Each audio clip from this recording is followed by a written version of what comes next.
I'm definitely finding myself moving toward more authenticity and not holding back and just being able to say what I say, but doing that from a place I'm trying to, at the same time, do a lot of inner spiritual work where I'm grounding myself in having really good intentions and feelings for everyone, regardless of where they are.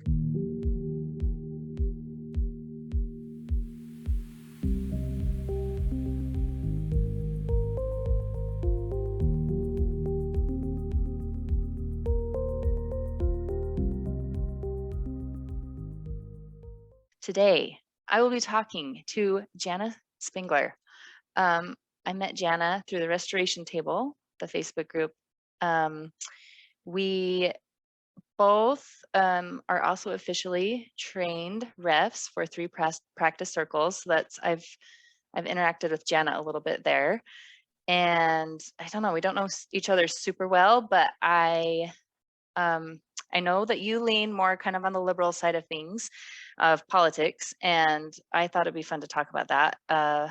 And before we do that, though, I just started into your Mormon stories, just as like, okay, let's get to know her a little bit. And my husband told me to watch that a long time ago, but I was kind of done. I was over the 24-hour interview thing. So I never took the time to do it. But yes, we are definitely kindred spirits. So I Mhm. wanted to say some of the stuff that I think I'm only like 2 hours in. When you said that you've never felt disciplined and that Like self-disciplined. Yeah. you never felt disciplined enough to do your scripture study and your prayer. Yes. That Absolutely. yeah, that's exactly how I was. And when you were saying like, well, when I do that, that's when I'll get my spiritual experience. I was like, yeah, that was me. That was me for sure. But Yes. I would always listen to Bednar gave this talk about Mhm. the sun coming up or the light switching on, and I was like, oh, I'm a sun coming up person. I'm not a light switch person. So I never like you said, I was fully committed still. I didn't need Mm. that, but I always felt like I should be doing that. And that was such a basic Sunday school answer thing. Why am I not able to do this? And then you said you felt like you were kind of an only child as you grew up because your siblings were all gone. I have a 5-year gap between me and the youngest, so I also had that experience. And when you were talking about going to college, live at home, or go on your own, I went to Snow College, which took me away from my hometown. Instead of taking, it would have cost about the same. It was 6s, but I chose Mm. to move away from home, and that also was a really good experience for me. So that was kind of cool. You also mentioned that you never had like obvious answers to prayers. Like you just kind of went forward, but you had those lessons too at church, right? Like if you don't get an answer, just act, then you will, yeah. So, anyways, Yes. Yes. And lots of messaging that, you know, what are you really expecting? Are you expecting a sign? But then at the same time, I'd go and hear all of these talks where people were talking about all the signs they'd had. right, So right. it was very confusing. You talked about that summer where you were home with your kids, and I had a lot of summers like that. I was wondering, how old were your kids when you went through that part? Oh, let's see. My oldest was probably about 11. Yeah, I had a very similar summer. I was running. I think that's how I was trying to keep myself alive. Mm. And I think it was 6 or 4. How old were my kids? They must have been 6, 4, and 2. And I had a moment, like you were saying, you had this moment. You were like, is God even real? Like I had that similar moment. It was like, did Joseph Smith really have literal gold plates? Like I had this realization that I don't believe that kind of stuff. I don't know how to explain it because I was already Mhm, not mhm. believing it outside of church, but church was a special place where I could believe that stuff. And Mm, I had this moment where I noticed that I was like, I don't think I believe that. But mm. you talked to your bishop right away. I did not. I just suffered with that alone for about 3 years. But I wasn't even sure if it was real because it was just a thought I had. Like I wasn't even sure if I really believed it, you know? So it's all really confusing when you don't have someone to talk to. Because like when you talk to people, that's when Yes. you figure stuff out, I think. But Yeah, and talk to people who understand where you're coming from, right? Because I yeah, talked to my bishop and it wasn't helpful. right. He just tries to Um, remind you and push it back in the box. Absolutely, and point out the places where he thought I was maybe thinking about it the wrong way or, there was some of that in that conversation. Right. But it wasn't until I heard podcasts and then met people who were going through this, then it was a whole different experience. And so much of my stress and pain was relieved at that point. Not all of it, but it was a big shift because there's just something about Not knowing feeling you're not alone. alone. Yeah, Mhm. I totally agree. Yeah. So now I'm kind of curious where you're at now, because Mm, I didn't get to the end of Mormon mm, story. So now I'm going to have to like skip ahead. So you're still active mm, and mhm, participating. mhm. Um, Yes. so do you feel like you can say what you're thinking at church at this point? Have you been able to like say, okay, I'm going to make some people uncomfortable, or do you avoid saying certain things at church? Yeah, good question. I'm definitely aware when I'm at church, I am definitely aware that I am thinking things internally that do not probably match the center of gravity in the room, right? I definitely think that if I were to say everything that were in my head, it would cause problems and tons of discomfort. And it's not the reason anyone is coming to church, Sure. is to have those kinds of conversations. That was really hard for me at the beginning. And though I've never been somebody to be really like confrontational, like that's just wrong kind of a thing in church. Um, I am someone who speaks my mind. And so, I over the years, I've gotten some skills about knowing what is actually helpful to the Mm, room, what is helpful to the discussion, what's helpful for me, um, and recognizing I don't have to say every thought that's in my head. So it's hard to specifically answer that question. Am I safe to say everything I'm thinking? No. And I wouldn't want what would result from that. Would I like to have a space where I could say all of that with believing people? It would be amazing. I would love that. But no, I don't feel like that exists. But I do feel like I am free to say some things. And I do when I open my mouth, I'm highly aware that I am using language and sounding very different than what people are used to. But I try to find the common denominator. I try to find the thing that lifts all of us to our higher ideals or that speaks to something painful, someone that I'm aware. I know that because of the work I do, I work with people in faith transition. I work in post-Mormon circles. I work with people who I understand a lot of their pain, and I've experienced some of it in my way, and then I've been exposed to hundreds, if not thousands, of other people who have also spoken their pain. So I'm aware of a lot. So when I'm in the room and someone says something that I perceive will be hurtful without the speaker intending to be hurtful, I don't think anyone is intending to be hurtful. But if it's going to be, and I imagine that there's probably at least one person in the room who has some sort of touchstone with that, I will say something in defense of the person who might have been harmed.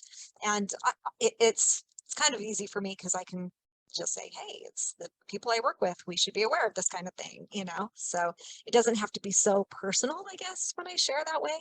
But those are the two times that I feel like it's helpful to say something, is when I feel like we're getting a little too narrow. We're not quite living up to the ideals of inclusive Christianity, or when I know that someone is likely potentially specifically harmed by what's being said. And I will speak up, and I'm not too afraid to send some ripples, but I want to do it with everyone in the room, everyone's best.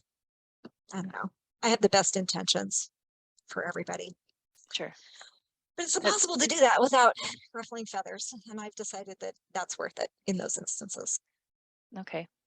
Um, do you feel like you can, like you've been on some public podcasts and such, Mhm. so do you feel like you can say what you're thinking freely there, or are you even holding back then? Also a great question. I think that changes over time. Yeah, I would say it's a dance, and it's something that I've spent a lot of time worried about, anguished about, what do I do? How do I present myself?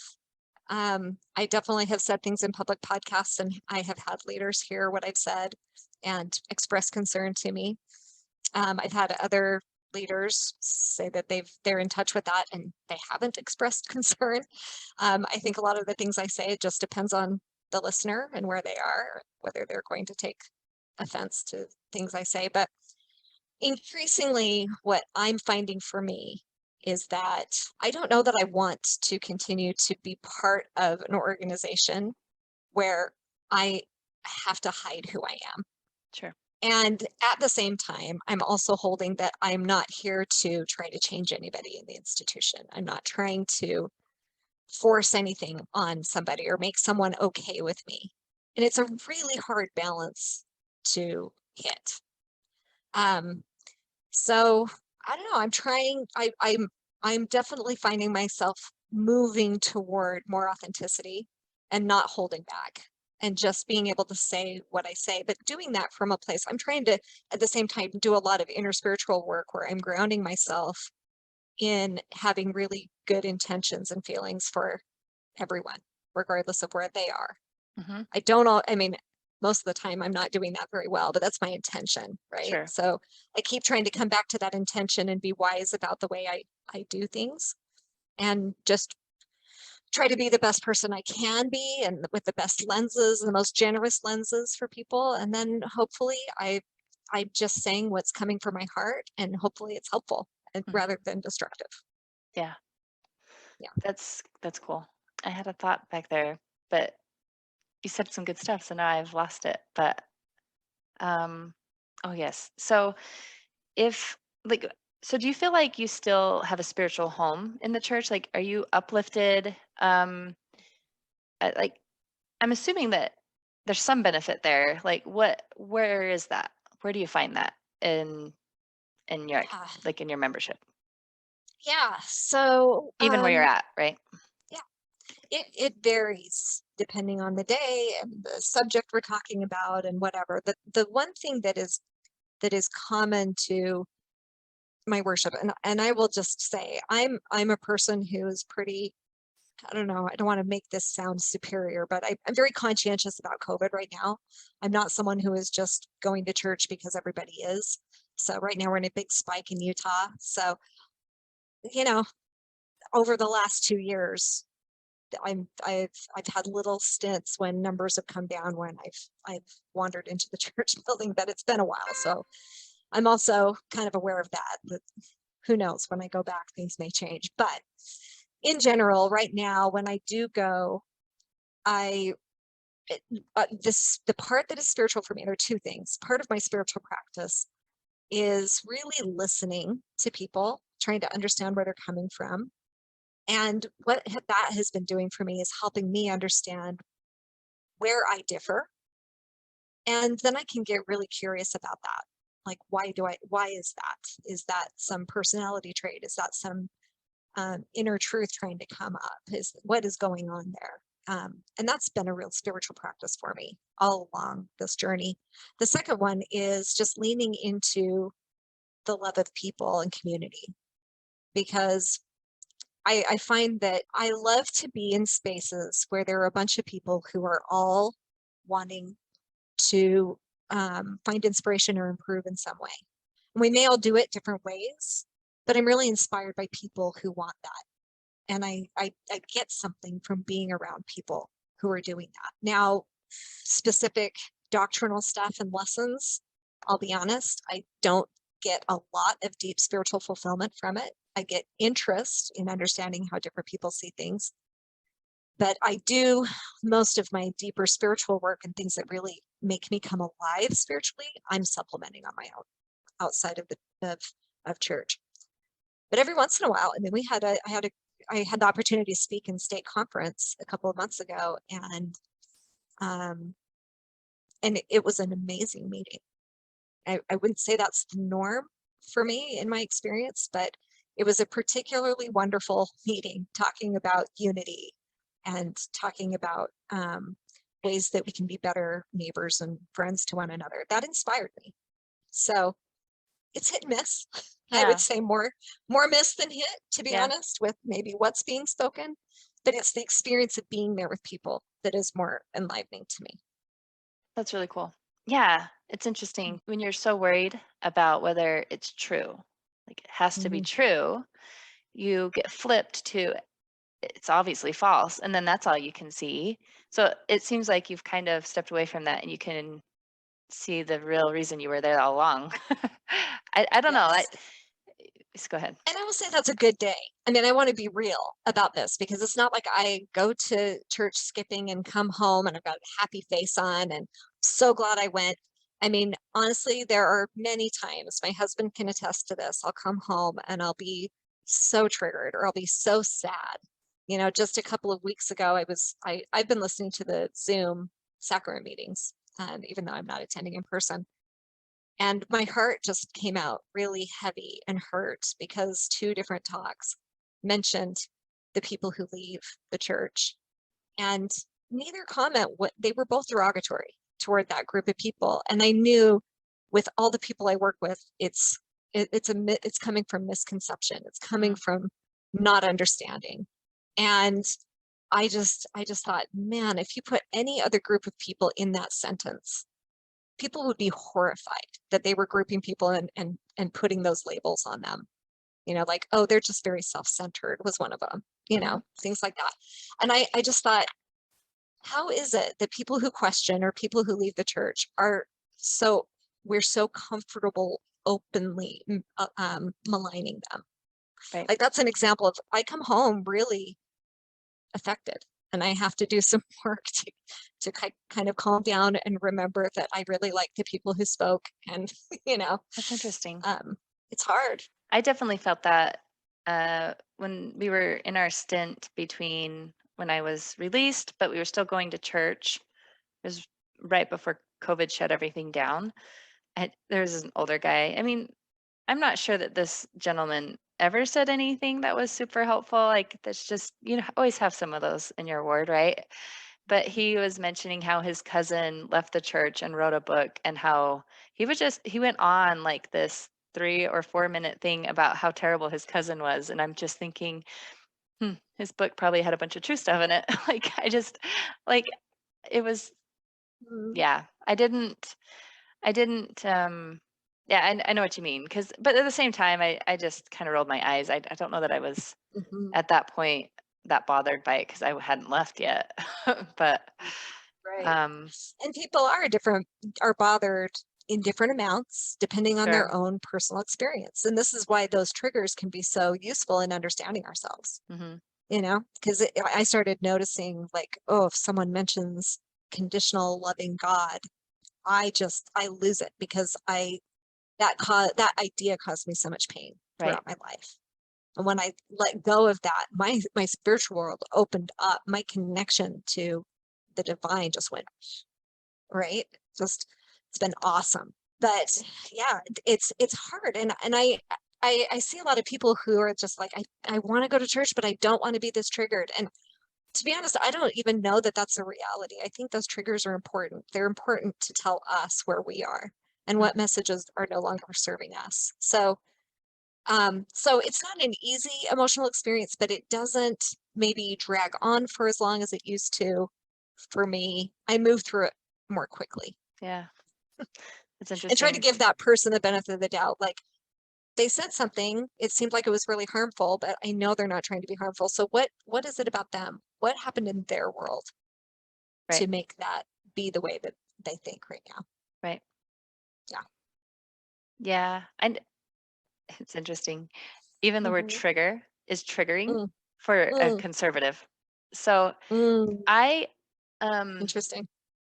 Tell I, me about that. it is super useful term. Generally, when there's a word like that, though, I will try Mhm. to avoid using it just Hmm. to speak a more universal language, in my opinion.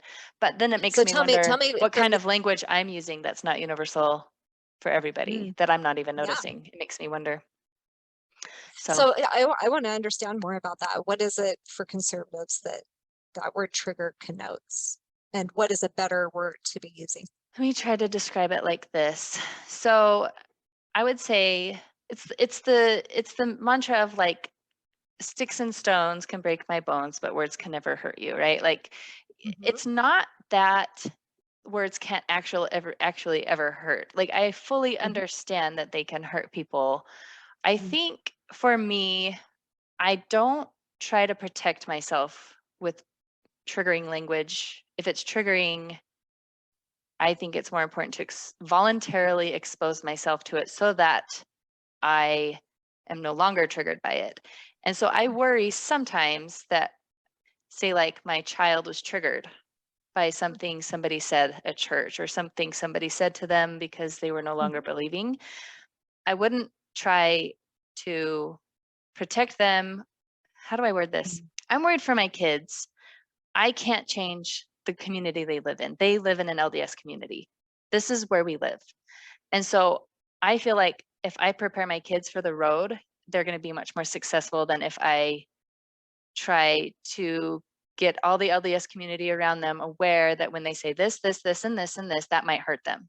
I think it's easier to help my kids figure out how to be resilient and not, does that, so, so that's, and so usually when the word trigger is used, it's to protect a certain group of people, which I equally want to protect them. I don't want to hurt people. That's not what I'm saying. I'm just saying, am I hurting some people by giving them the expectation that we can change our world to always be safe? Because it's just not a safe place. The world is not safe.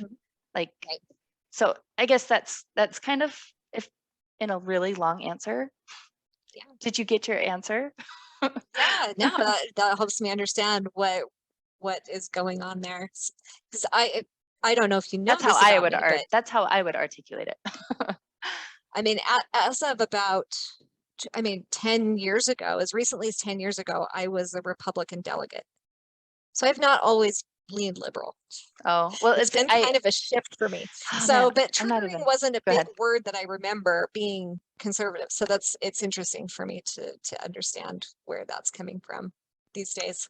I would say that it's popped up. I didn't even know it was a word. I was out of college before there were trigger warnings in classes and stuff, but that's where I became aware of that word, was in conservative media saying this isn't a good idea. And Got it. whether or not I generally with any kind of political media, I was saying this to someone earlier today.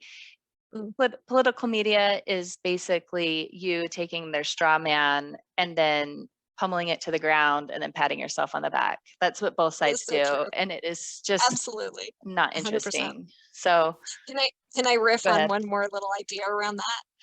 And it's interesting with this word trigger. I think this is kind of true because I've spent time in both camps now, Sure. right? Both political camps. And I would say that what I notice is that the conservatives are really, really concerned with individual responsibility Sure. and individual evils Yep. and, that resilience. And so it makes sense that we want to, from a conservative standpoint, would want to, for sure, like, let's work on that individually. Let's not try to change everybody, and let's just, get that inner resilience to that. And then I notice on the liberal side, they are far more focused on systems. So they're more focused on how do we make this a better place for everybody? How do we make it a safer place for everybody? Right. And um, and I think they ignore individual responsibility sometimes to the detriment, where I think conservatives ignore systemic evils to our detriment.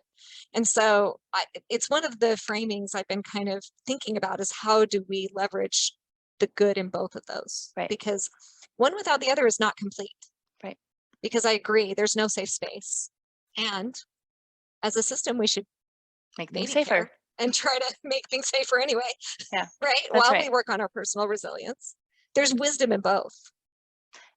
I fully agree. And I would say, when I say I'm conservative, I would say I see the weakness of the liberal side easier than I can see the weakness of the conservative side. And I've recognized that. I love Jonathan Haidt's work, and I do think that we need to be able to talk to each other, which is why I love 3 practices, which I'm assuming is why you like it as well. I did want to ask about just different hot topics on the political landscape. And let me say this.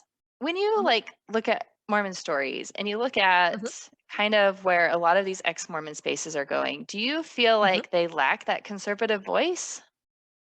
Oh, for sure. For sure. I think the conservative voice is minimized in that. And it's almost assumed, I think, in a lot of those crowds that That's the um right way to think, right? that you've moved or that everyone You've has graduated from we all started conservatism. conservative Yes, and we've all moved to the left, right?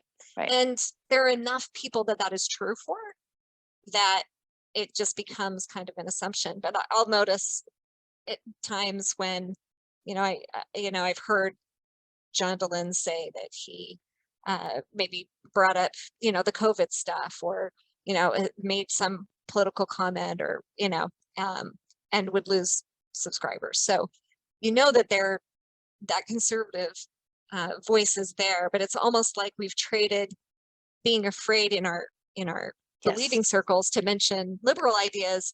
I think the opposite is true in those post-Mormon circles for sure. That's exactly what I was going to say. I was Yeah. like, there's this purity culture at church where you can't say Hmm. anything negative about the brother and you can't say anything negative about Joseph Smith. You can't point out Right. any flaws.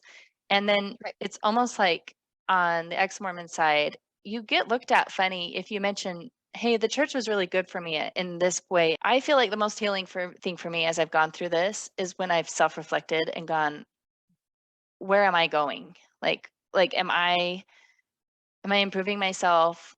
And that's been the healing thing for me. It's not been deconstructing all the things that are wrong with the church. It just hasn't been healing for me. It was I went through a time where it was all I could think about, and then I got exhausted from it, and then I didn't care anymore.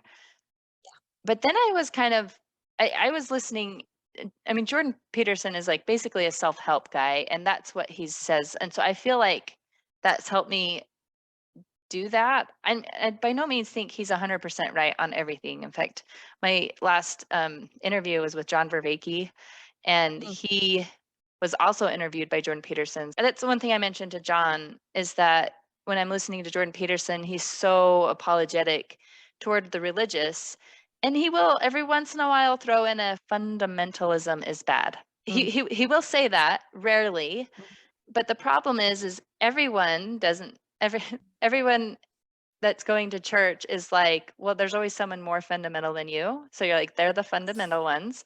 The ones that are not as fundamental as me are too liberal and Mm. they're going to be apostates. And I'm the just right one. I'm Mm. walking that straight and narrow path. I think that's just true of a lot of us in life, right? Right.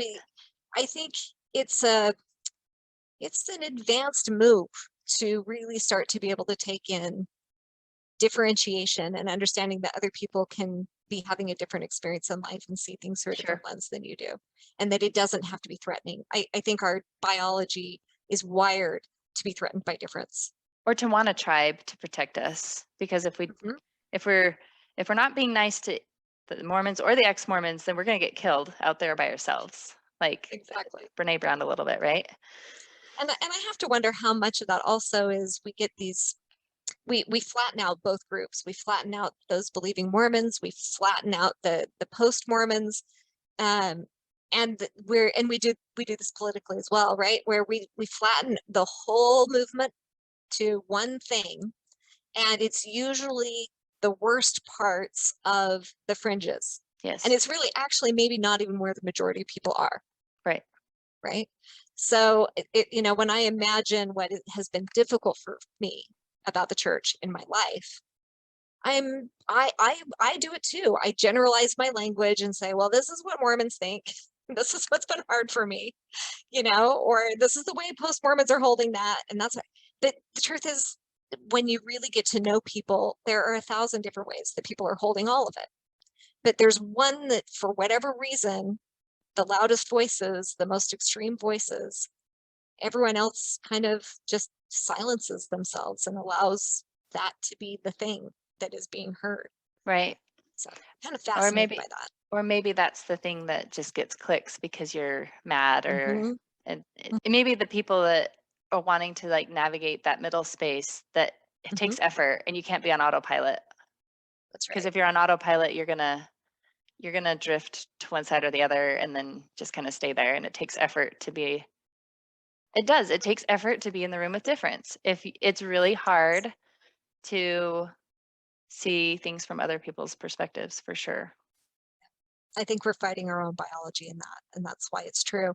So many middle way people will find their way into my office, and almost all of them report to me that they feel lonely. They feel Yes. alone. They feel like this is a lonely space, and I don't have a space where I'm free to be me because I'm being shouted down by both sides. So that's a good segue. I am developing an idea that you can Mm, actually be yourself, and you just have to be close enough to the person that they know you, and you have to be sincere. I don't know how to, I mean, if you approach someone in good faith and you say, I disagree, I respect you for that, though I'm not going to call you names for thinking something different than me, and then you can actually here's my example. So I have made a really good friend. She's not super political around me. I think we both understand that we're not on the same page, so she's not going to like mhm. vent about something that I probably don't agree with. But I know her enough that I know that she is more on the left side of politics as well. Let's just put it that way. And I was Yeah, concerned because I'm in an ex-Mormon space that I couldn't let her know what I was, right? It's the same thing at church. You don't realize you can actually say what you're thinking and people will still love you. And I didn't know that either when I was at church. That I was like, yeah. I can't say I know anymore, and I was so ashamed of that. But I said it and people still loved me even at church. So I don't think we give each other a chance either, I guess. Is I think that's true. It's not that we aren't safe to actually say what we're thinking. It's just that we're sometimes we need the courage to do it. And maybe there's some times where you shouldn't because you are really mad and you're not going to say the right thing and you are going to hurt somebody else. You don't want to do that either. But Mhm. I mean, it's just practicing, right? For sure. And I would say that there's enough I agree with you. We don't give enough people the benefit of the doubt. And there are also people who are really threatened by it and do make problems for people who speak out. So there Yeah. is that real danger as well. It's not that it is all in our minds, but I do think we go too far thinking everyone is there. In my experiences, I was a Relief Society teacher for a couple of years while I was deep in the wrestle of I don't have no idea what I believe. My experience would be that I was definitely giving lessons that were maybe a little out there.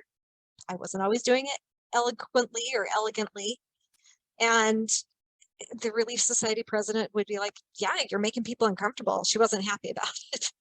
She would bring it up, but if I'd ask, I would get a very energetic, you're a problem, is how I was reading it, right? Like, Yeah. yeah, you're making people uncomfortable and people do come and talk to me. And what she wasn't aware of is that I was also getting 5 texts or, someone whispering in the hall, thank you so much for saying it. I really needed this, you know. And so what I find is that in my experience, even when I speak up, and even if there are other people in the room who maybe agree with my maybe slightly fringy thing that I'm saying, Hmm. um, they don't give me public backup. They don't raise their hands because there is still some stigma that you're doing something wrong if you do, and they don't want to out themselves. And so it's been amazing to me how many people hear what I say and come out of the woodwork to talk to me privately, Mm, but how few will actually say it themselves within the meetings. right. So there's reason for fear. There's reason to not want to stick your neck out. And it's not as hostile with everybody as we think. Yeah, it's interesting. How do we get the courage to say what we're thinking? Like, I think it's so important because if you think about some of the atrocities that happened in history, it's because people didn't have the courage to say what they're thinking. And if they all did it, they would have had courage and been like, oh, 90% of us, they're thinking this. Why didn't we speak up? There's not an easy answer because I think just trying to buoy everybody up and get the courage to say it, some people do that, not being emotionally able to handle the lack of belonging that comes their way. That's true. And it's not really wise for everybody to do that. I mean, Um, they're for some people, for their mental health, I don't think they should do that. So Mm. I think it's a two-pronged approach. I think we do have to become um, more differentiated, less concerned about having everyone love us and be the same as us. And we also have to work systemically. I just think that we have to find ways, and it has to come from the top down, of teaching us how to create safer places, to understand how we can deal with the discomfort that comes up with that, how we can befriend discomfort. That's one of the things. If I could just start a curriculum for the church, that would be one of the first things I would put on the list. Is, can we learn how to stop vilifying difficult feelings? Can we go inward a little bit and notice our own triggers, Instead of notice thinking our it's from own Satan discomfort? and then and get away from it, Exactly. because you train yourself to Yes, stay away from anything that feels uneasy, because that might be absolutely. Satan. And then we run into toxic positivity problems. Mm. So I think that it would be really helpful. But right now, truly, what we just want to go to church. We want to feel good. We don't want to be challenged. But what we don't understand is that, You grow when you get challenged.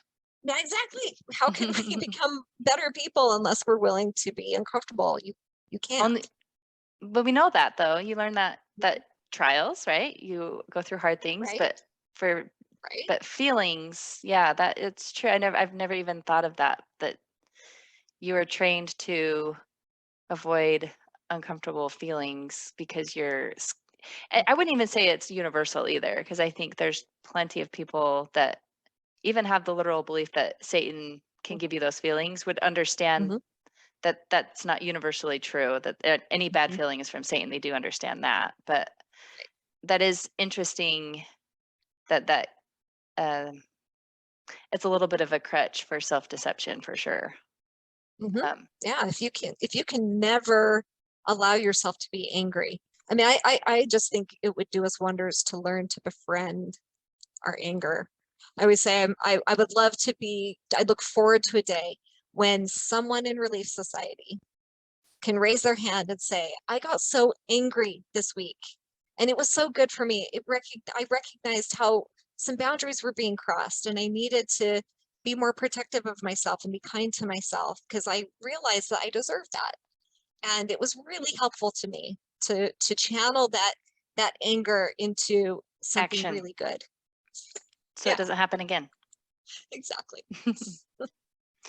That's But true. instead, what I find is most people that come in my office feel a lot of guilt over those emotions. I'm not doing it right. Something's wrong with me. I've let a bad influence in. It's almost automatic.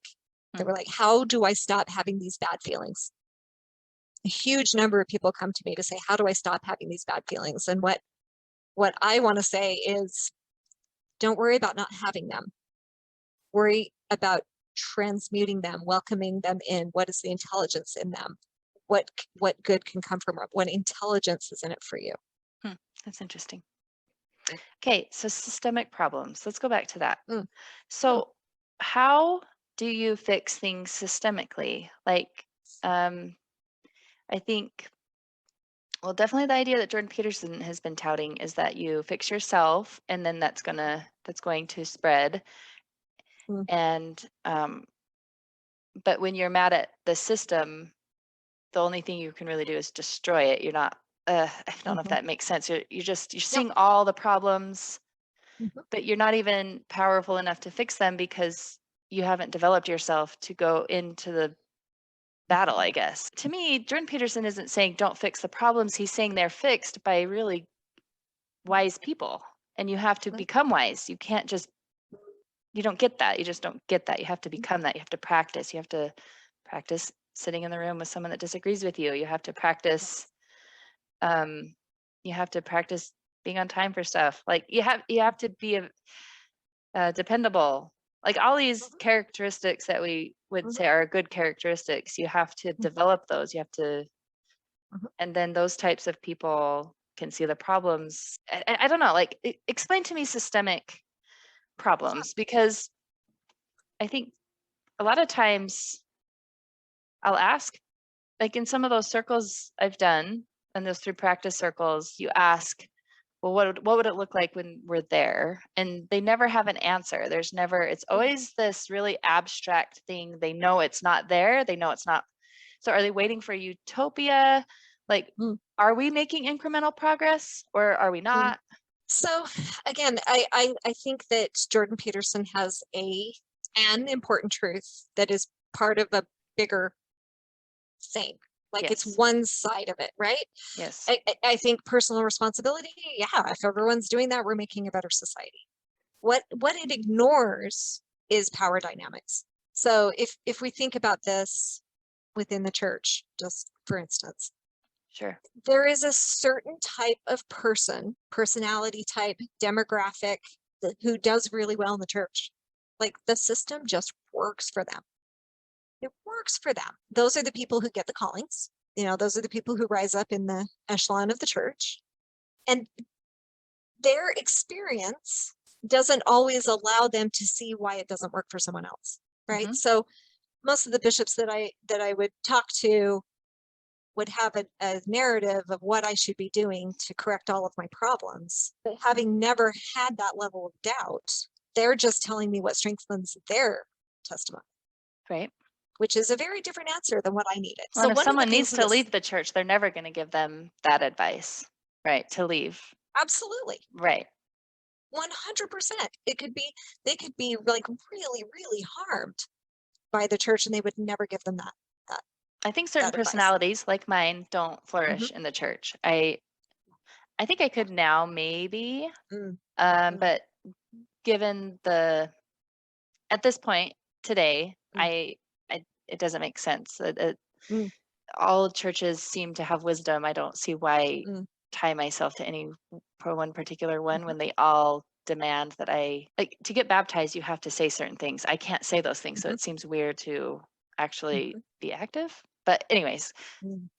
go back to where you were. Yeah, I mean, Sorry. it's true. And personality is a big thing. I just did a podcast not long ago on At Last She Said It, and uh talking about that very thing, the I'm a very personality obedient types. personality. So Works wonderfully. I kind of feel like I need to kind of be on the chaos side of things to balance me out. I Mhm, think there are mhm, chaotic people that mhm. they're never going to be perfect and they don't expect themselves to be perfect and they're okay with not being perfect. And they're like, yeah, the church is helpful. So this is for me. I've played Mhm, with that idea. I don't know. I don't mhm, know. I let mhm, people decide mhm. where they need to be. Like Yep. I Yep. don't really have a lot of judgment where people are. They can be in the church or out and whatever. So 100%. So this is where Jordan Peterson's idea falls apart. It's not complete. mhm. You could have a church where everyone is doing their work. They're really functional people. They're responsible. They're good citizens. They're doing all the things. And yet someone on the fringe, a very responsible person, the system's just not working. We need, maybe there's wisdom in that we need to make space for more different types of people. Mhm. But unless the people in charge hear that, can empathize enough to take it in and get outside themselves enough to say, I wonder if this is a problem for someone else. I wonder if we should shift things. You can have a really problematic society. It's not going to fix it because not everybody's experience is the same. A white person is not going to know what it is like to be a black person unless you really start to listen to the black person. And when someone is in the minority, they don't always have the power to make the social shift. It has to be unlocked from the inside. So this takes far more than just personal responsibility. That is a step. It's an important step. Mhm. And it's not the full story. We need people in power to listen to people on the margins because they actually have a leg up in understanding what the evils of the system are Yes. that you wouldn't even see when you're in the core. When you're in the core and it's working for you, it doesn't even enter your mind. It's not in your experience at all. Yes. You definitely can't experience something. Yeah, you have your subjective experience that Mhm, only you know, right? mhm, Okay, so a system, you're saying if it's designed for a certain demographic. mhm. And that's why they do well, and that's why they lead it. Is it designed for a certain demographic or is it just traditional and it's gradually being improved on? Does that make, do you see the difference? Like from one, No, it starts from who built it. Starts from who built it. The but, systems of power start with the people but who built the system of power, and they build it around what makes sense to them. I don't think they're trying to take advantage of anybody. no, that's I not what just I'm think they're saying either. building it. I don't think Yeah, so either. yeah. But what I'm trying to say They're is, just, I mm, don't think it's the same as when it started. So if you use the church, for example, the church is very not the same often. church today. Agreed. I don't believe the church is the same today as it was when it was restored. It's a Totally totally agree. different animal. So what Totally I'm agree. saying, there's influences that have influenced that and changed that to what it is today. And some of those things Yes. are the women's suffrage movement. Like that has changed the church already. Our church is different today than it was before, like in the early 1900s. Like Right. we are making improvements. Is it just not fast enough, Absolutely. or is it? Yeah, it's never fast enough. Uh, Social change is achingly slow. well, But I think the reason that it does, I mean, I agree it's different from when it started, but part of that, I think it's not unique to the LDS Church. It is how systems grow and develop. Systems flourish when someone who has a lot of organizational skills comes in and organizes it. It's okay. hard for a system to flourish long term if there isn't some sort of structure and organization and rules. Well, there's Well, too much. what does Yes, that you need favor? rules because, or You else do. it's complete chaos. 100%. Right. So the people who that's their personality and they're in charge. I mean, that did start from the beginning. Who was in charge? It was definitely men.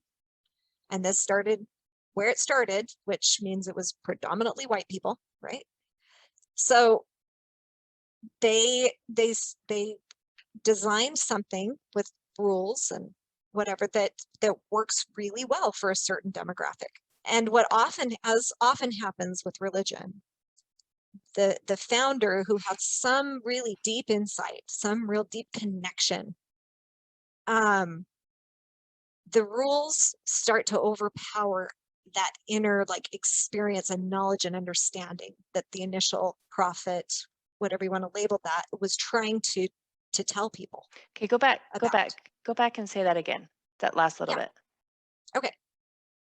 The initial person, we can call it a prophet. If we call a prophet someone, or a mystic, or someone who has this deep connection with the divine, and it opens them up to some bigger truth.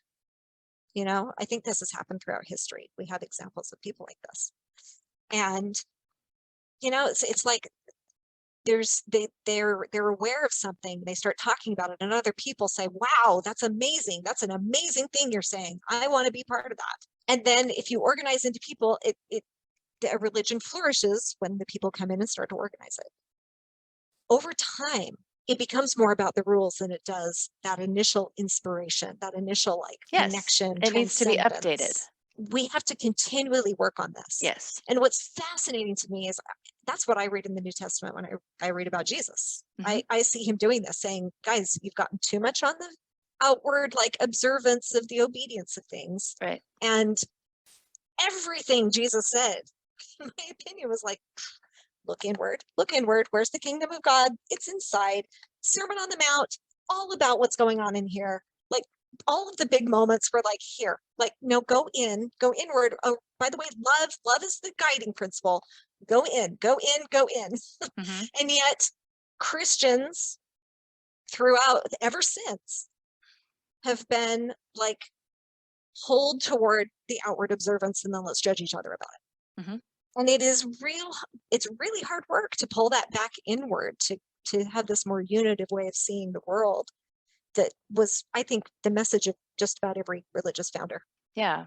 What am I not understanding? What's the goal of activists, say? Yeah. If I want to change somebody's mind, it seems like I should move in and not get them defensive. It seems like the best way to do it. Okay, so we have this disagreement. Let's see what we have in common. Draw a bigger circle around us, not divide smaller and start dividing. Do you have any thoughts here? Go ahead. Absolutely. The program I did with Richard Rohr, the Living School, is is run by, it's a 2-year program that I did. It's run by the Center for Action and Contemplation. So this is a very big part of what we talk about there. The founder, Richard Rohr, in my opinion, he's a Catholic priest, and he's, deeply studied the Bible and the Word of God for his entire career. And he starts noticing, like, wow, if you really read Jesus, you notice that he's kind of a social activist. You kind of notice that he's not hanging out with the people in power, he's hanging out with the margins. And so I can see how someone really could see deep that. I don't see it that way, yeah, but keep going. right. So it's like this deeply Christian thing is all about wanting better for the people who are not treated as well by society. So one way to read it, right? I would say no, I And say then that's he half said, of it. I would say that's half of yes. Christ. And yeah. And then he saw Richard, not Christ, Richard Rohr saw that also. He sees the way the activism works, and he sees a lot of what you're talking about. Like, we're just making people defensive, and we're doing this, and this is what we're doing, and no one's getting anywhere. So how do we bring these things together? Contemplation being, how do we really get connected with the divine? How do we get quiet enough to get rid of all of these worries and fears and egos and separations that we have in society? How do we get quiet enough to feel into that, like, deep connection to the world and to other people, and just love for all of us in all of our difference? And then how do we come from a different place when we do our activism? But how do we notice how activism is necessary? So I am on the side of the theory of activism, because I think it's necessary. Because if you're in the core, you don't even notice there's a problem unless someone is screaming loud enough on the margins that this is not okay. Mm-hmm. At the same time, it's far too easy in the center to just say, oh, well, they're the problem. I mean, because it works. The system works. Look at me. It works. I don't have to listen. I mean, they're obviously just doing it wrong. It takes a lot for a person in power to have enough humility and bring down have enough, like, deep questioning of themselves to even notice that there's another problem. So we need activists. We have to have activists saying, look, this is a problem. And if they had access to people in power, and the person in power was willing to have a really nice sit down conversation and actually listen, we wouldn't need activists causing problems. What happens is people start, I've seen a lot of people start with this. I mean, ordained women started with this. It was a nice little letter to the church saying, hey, these are the things we think that women could do in the church that maybe it wouldn't even change doctrine. Like, what about these things? What could we do here? Are you praying about this? Like, what's going on? Is there a question being asked of God about women? They did it in a nice way. When they got zero response from the people in power, then what happens? Now they're going to ratchet it up a notch to get some attention. Mm-hmm. It's not everybody's style. Not everybody's style is going to be that confrontational style. And it's the thing that sometimes has to scream loud enough to get heard, to get anything done, because all of this imagining of we're just going to sit down and really listen to each other in practice doesn't actually happen. So I kind of feel like we need all of us. I don't know how many Americans would listen to Martin Luther King if there hadn't been a Malcolm X. That's interesting. Yet I think, I mean, Which one? my heart's with the Martin Luther King. Yeah, well, that's just it. But I understand the Malcolm X. And rather than being threatened by the anger, I'd be like, wow, what stoked that anger? What is it that we have done? I don't think that anger that makes that person feel that helpless. Yeah, it doesn't seem like that anger should be like suppressed, because then it can turn into something ugly, and then you end up with like a civil war. I wonder though, how do you integrate that in a way that is convincing for people to be able to see? And Like, that's the for question example, I've been I wondering know, well, about. so here's something about like critical race theory. That's a hot topic lately. So it depends on who you talk to, what it even means. I'll ask you this, so I'm not putting words in your mouth. Is the system that we have, can it be saved with incremental progress, or does it need to be dismantled completely? Such a good question. And I wish I knew the answer. to something like that. I don't know what works. If someone really had figured out what works, they'd be doing it somewhere and it would be working. Right? I think Right. this whole thing is a mess. But I don't know that anything happens until the people in power start understanding and waking up. And I think that the people who are being hurt in a system are in a horrible pickle because they've actually been truly harmed. Like, even if it's not big T trauma, there's little T trauma going on. Anyone who is just not seen and not believed and not understood, it causes damage to ourselves that we hold in our body. These are the people that need to be heard, yet trying to get yourself to be heard by someone who doesn't want to hear you deepens your own trauma. Like these are the things that we're dealing with. And we're dealing with human nature where the people in power, through no fault of their own, can't see it. So they're not bad people. No one's a bad person in any of it, but everyone ends up being threatened and vilified because I don't understand someone's anger who's been harmed. I don't like it. And I just say, you know what, they are going about it the wrong way rather than this is one of the keys, I think, for all of us is, and one of my biggest hopes lately is actually the neuroscience coming in on trauma in the body. Mm-hmm. You know, The Body Keeps the Score is a book that's had a big cultural impact and a big medical impact. And I think we need to keep going that way because one of the things that can help us, it's huge. There's a movie called The Wisdom of Trauma. And if you go to thewisdomoftrauma.com, you can watch this movie. I highly recommend it. And one of the big messages I got from it is that people in society who we judge, you know, people who have addiction problems, people who are in prison, the homeless, you know, among others, Mm-hmm. or people who are really angry and loud because they're being hurt by a system. That could be another one that really gets harshly judged. If we could start seeing people not for what's wrong with them, not for the way they do things, but if we could see them for what has happened to them, I think it would make an enormous change in our society. I think our entire judicial system, our penal system would be relooked at. I think the way that we deal with the homeless, the way we deal with the mentally ill, it would change because so many of us spend time looking at your reaction is wrong. So you need to get your own personal responsibility, get your ducks in a row before anyone will listen to you, rather than saying, wow, you are so angry. There must be something really deeply hurtful that you've been through. And I want to hear that and listen to that. Oh yeah. Really hard move. Hearing people would heal a lot of people, I think. I actually very, very much agree with that. Yeah. But I would interject a little bit there that I don't fully understand. As I was listening to you, I noticed that you describe these people in power. They need to be more humble. They need to do this, whatever. I don't think there's a person out there that doesn't have the trauma of life. Like, life is not easy for Agreed. anybody. And Agreed. so it's strange to hear like minorities have they have a different problem. Like, you definitely, if you're a minority, you're going to go through different struggles than if you're in the majority Yes. in any Yep. situation. And I Yes. understand that. Yep. I don't know that we have really a good solution for it though. And it's just always going to happen. I was talking to a friend and she was saying when she lived in Baltimore, she was one of the only white people and she was harassed relentlessly. Like, it happens when you're a minority. And Correct. I don't know that, I mean, there's always going to be that bias there. There is. So It's our human only hope is nature. becoming aware of it. We are just naturally nicer to people that look like us.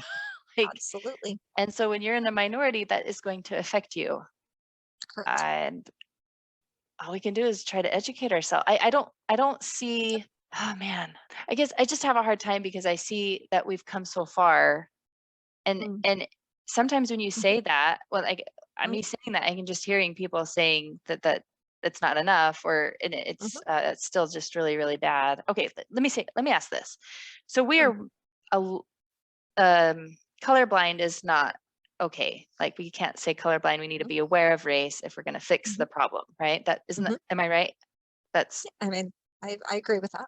okay. So I was trying to steel man, because that's not something I actually believe in color blindness.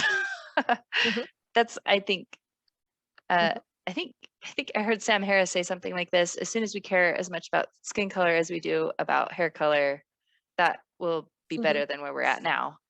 Um, Agreed.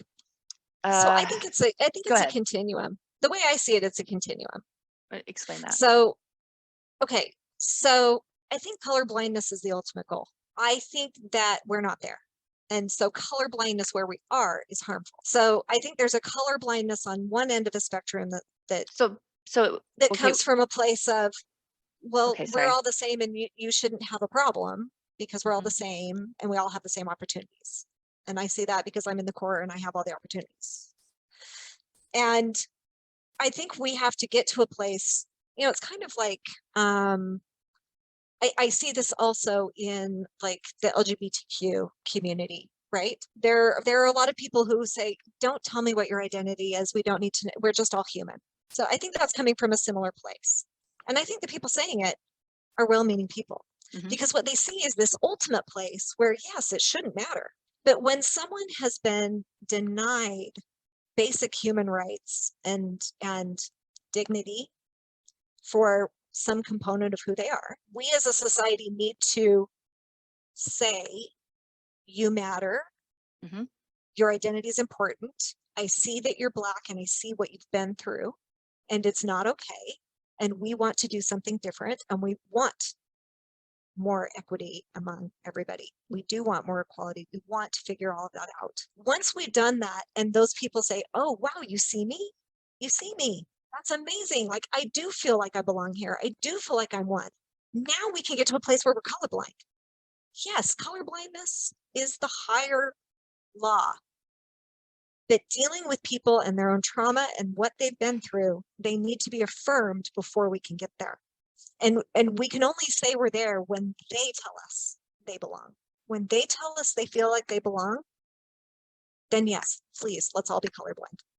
Well, since we know the nature of humans and how differently we all think, they will never feel like they belong, right? I mean, the utopia will never be I reached. think that I So think there are colorblindness small, is never going to be okay to say, right? maybe that just means we have more work to do. And I think in small groups, I think there are places where people can feel like they belong. It's going to take us a long time to have a critical mass where that becomes the acceptable thing. Yeah, I think so. But I think there are places where people of different colors, of different races and backgrounds can probably be together, and with enough trust and work together, they can all say, we're pretty comfortable in this setting being colorblind. I think that is possible. And that gives me hope that it could spread as we all have a bigger way of looking at things. Because Yeah. I can tell you, I would love, as a fringy member of the church, I would love for someone to say, we love all of you. All of you is welcome here. We welcome you saying the things in the church that you feel like you see hurting people, right? But for them to say, no, we're all fine. We're all good. We're all the same. We're all Latter-day Saints. Just do what we're doing. Yeah, we can all kind of aspire to like, yeah, we're all children of God here. But if there are things that are still hurting some of us and we can't be heard, I don't know that it's going to be a safe place for us. I don't know that it's a great place for us. And I don't know that we can all just say we're children of God. We've got to listen to the people who are harmed. Hmm. Yeah, that's true. I would say that we're more aware of race today than before. We're more aware. So is it helping, do you think? Who's to say? I'm white. I don't know. We need to ask somebody who is Black to ask if it's helping. Um, Hmm. I hope. I mean, it's kind of like this. Here's a framing I Is use. it? If 10 is the ideal, where we're all colorblind, where we're all children of God, where we're all here, we're all, equal, and we're at a 2. Yeah. And over a decade, we make a shift from a 2 to a 2.5. There's still a lot of pain out there.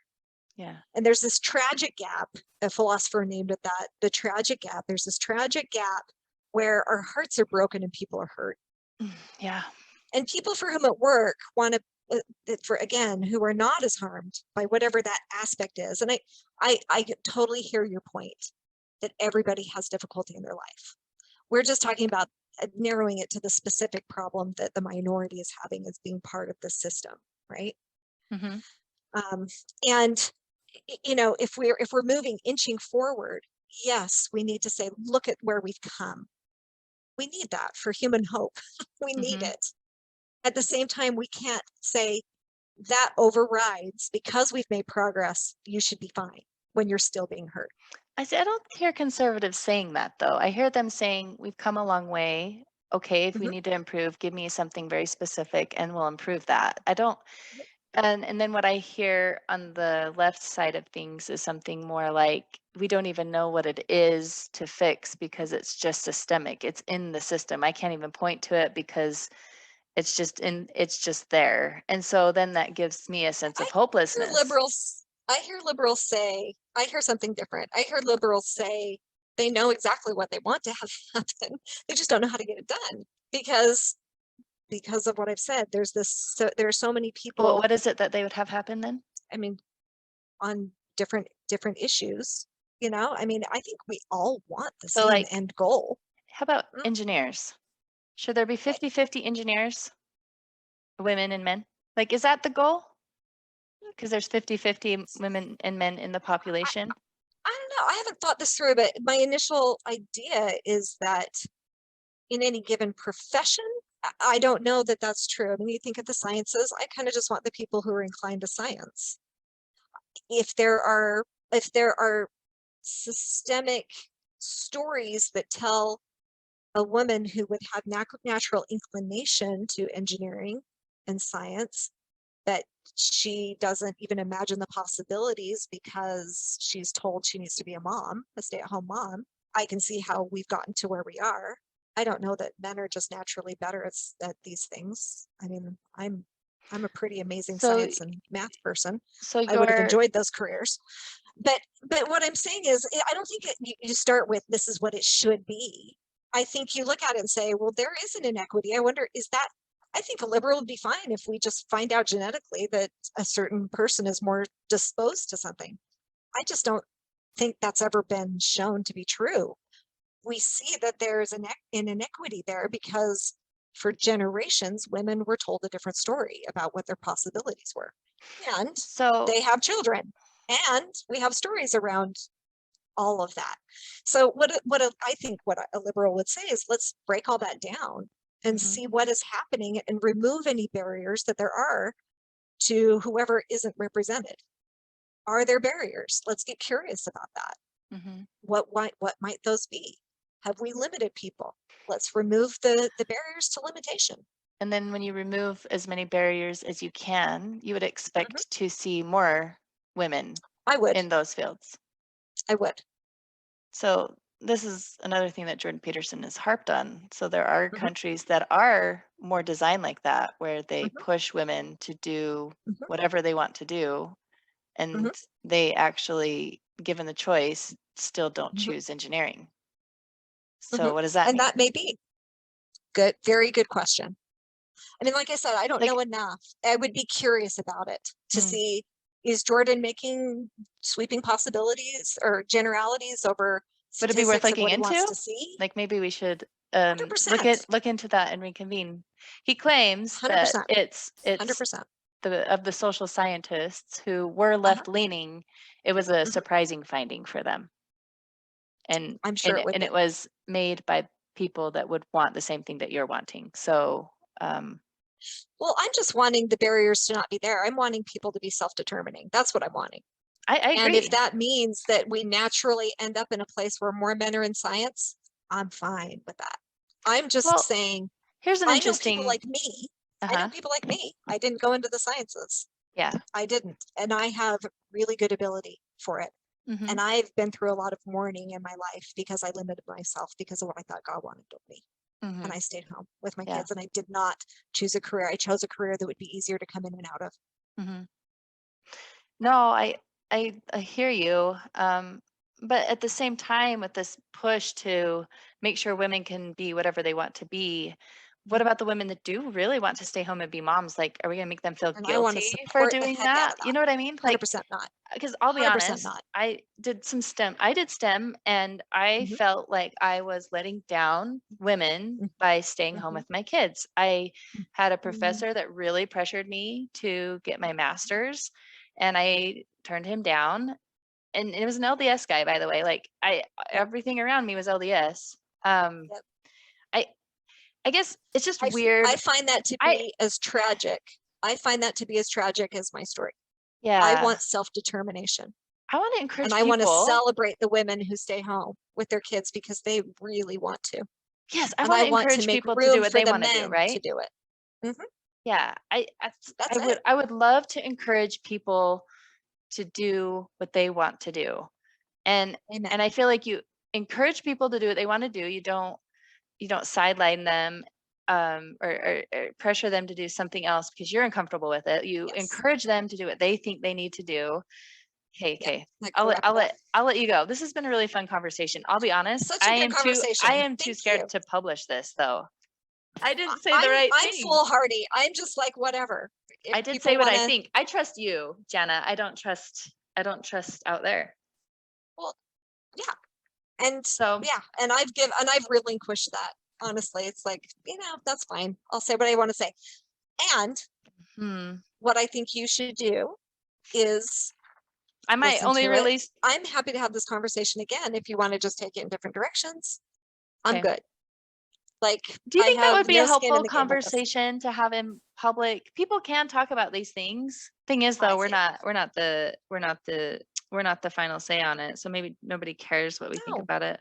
And without the conversation and without people having conversation, we don't go anywhere. That's true. If we wait for someone else who's more qualified, I mean, all of our And opinions maybe, matter, all of our experience well, matters. and honestly, if anybody takes the time to watch it, maybe they will hear something they've never heard. Maybe someone hasn't ever Mhm. heard the the steel man of either side before. I definitely have stuff I can learn and I understand that. I We all do. I It's not like don't I'm an expert on this stuff. when I say activism doesn't make sense, it's not that I Mm, don't think there's a place. I think it's a natural thing that happens because there is someone that's mhm. maligned for some Yep, reason. Now, yep. could that maligning be that our society is not functionally giving people meaning and purpose so that they can self-improve? That could Mhm, be it mhm, too. Like mhm, like if we had a better